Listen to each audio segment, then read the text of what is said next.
الرحیم۔ کھانا کھانے کا طریقہ، فرمان مصطفیٰ، ایک انگلی سے کھانا کھانا شیطان کا، 2 انگلیوں سے کھانا کھانا متکبرین یعنی مغرور لوگوں کا، اور 3 انگلیوں سے کھانا کھانا انبیاء علیہ السلام کا طریقہ ہے۔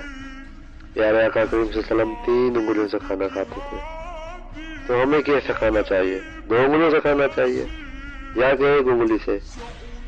1 انگلی سے تو شیطان کھانا کھاتا ہے، اور 2 انگلیوں سے مغرور لوگ کھانا کھاتے ہیں۔ نہیں، 3 انگلیوں سے کھانا کھانا چاہیے۔ پیارے آقا کریم صلی اللہ علیہ وسلم کی سنت پر عمل کر کے چلنا چاہیے، اور ثواب کی نیت سے اس ویڈیو کو آگے شیئر کرنا ہے، لائک کرنا ہے، اور اس چینل کو ضرور سبسکرائب کرنا ہے تاکہ نیکسٹ آنے والی ویڈیو، اسلامی کی ویڈیو آپ تک ضرور پہنچے۔ فی امان اللہ۔